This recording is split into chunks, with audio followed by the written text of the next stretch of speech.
कितनी बार कहा है तुझे, जब मैं कमरे में बैठी होती हूँ तब सफाई मत किया कर। पूरे कमरे में धूल धूल कर दी। गलती हो गई माँ जी, वो बेड के नीचे बहुत धूल थी।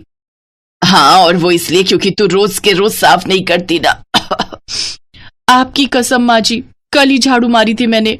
अब शायद आपकी चप्पलों के साथ ये मिट्टी अंदर आई है। हे भगवान, ये करमचली तो मुझे मारने पर ही तुली हुई है। बताओ, आज तो मेरी झूठी कसम भी खा ली इसने। ठहर जा, आज तेरे दिमाग ठिकाने पर लेकर ही आती हूँ। काजल ने अपनी सास का गुस्सा देखा तो फौरन झाड़ू वहीं छोड़कर कमरे से भाग निकली और उसकी सास लता वही झाड़ू उठाकर उसके पीछे भागी। रुक, भागती कहाँ है? आज तुझे नहीं छोड़ूंगी। माँ जी गलती हो गई, माफ कर दो मुझे। ना ना, मेरी झूठी कसम खाई है ना तूने, तेरी मरम्मत तो आज मैं करके रहूंगी, काली भैंस।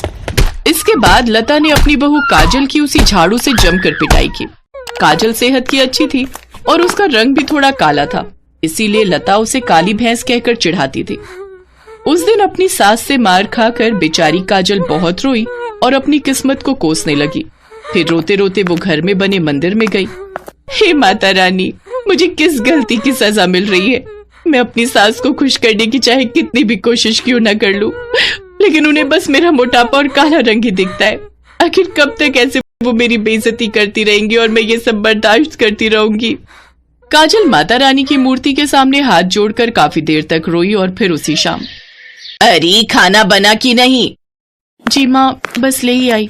वैसे क्या बनाया है आज? कद्दू की सब्जी बनाई है माँ जी। लो, जैसी इसकी शक्ल वैसी ही सब्जी बना कर ले आई। माँ जी मैं क्या करती, ये सब्जी लेकर ही नहीं आए, घर में सिर्फ कद्दू ही बचा हुआ था। हाँ हाँ, तेरी कहाँ कोई गलती है। मेरा बेटा सारा दिन मेहनत करके पैसे लेकर आता है, तब जाकर पूरे होते हैं तेरे खर्चे। अगर वो नहीं जा सका तो तेरे पैर टूट गए थे क्या?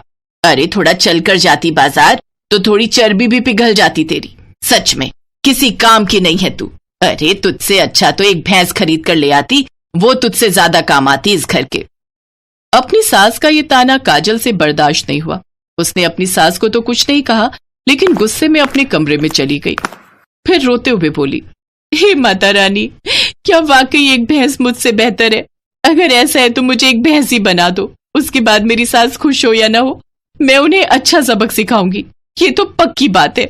काजल ने बात गुस्से में कही थी, लेकिन उसे नहीं पता था कि उसकी ये मुराद सच में पूरी होने वाली है। अगली सुबह जब काजल की आंख खुली तो उसने खुद को अपने घर के बाहर खड़ा पाया। उसे कुछ अजीब लगा तो उसने पास ही खड़ी एक कार के शीशे में खुद को देखा तो वो हैरान रह गई।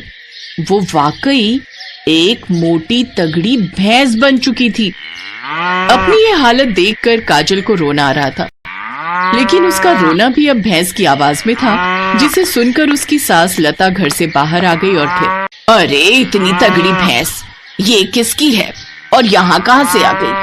अब एक काम करती हूँ, इसे घर के आंगन में बांध देती हूँ, जिसकी होगी ले जाएगा खोलकर, और तब तक थोड़ा बहुत दूध तो दे ही देगी।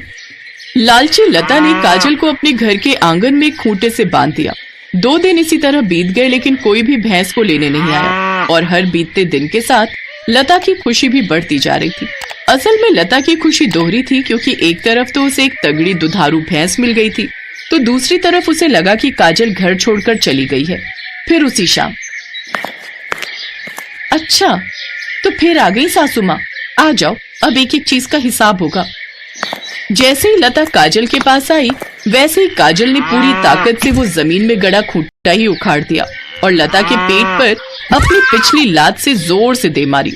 मोटी तगड़ी भैंस की लात खाकर लता बहुत दूर जाकर गिरी और फिर, अरे मोरी मैया, ये तो बड़ी खतरनाक भैंस है। आहा, एक ही लात में प्राण निकाल दिए मेरे तो।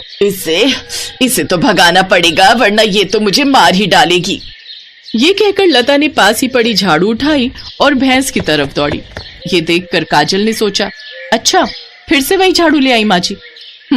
लेकिन इस बार चोट मुझे नहीं, आपको लगेगी माँ जी।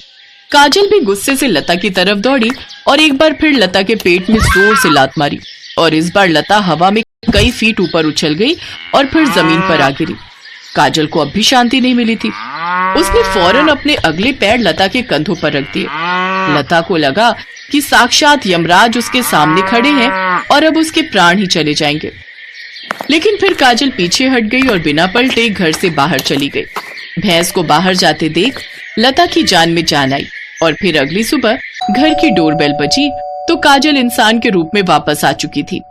काजल, तू कहाँ चली गई थी बेटी? तेरे बिना ये घर कितना सूना हो गया था। मैं तो बस मायके ही गई थी माँ जी। पर आपको ये क्या हो गया? इतनी सारी चोटें, किसने किया ये हाल आपका? बस क्या बताऊं बेटी, एक काली भैंस आ गई थी घर में। मुई जाने किस बात का बदला ले गई मुझसे। हर हड्डी दर्द कर रही है। कोई बात नहीं माँ जी, चलिए मैं आपकी मालिश कर देती हूँ, फिर सब ठीक हो जाएगा। अब वाकई सब ठीक हो गया था, क्योंकि लता को समझ आ गया था कि काली भैंस सही मायने में क्या होती है।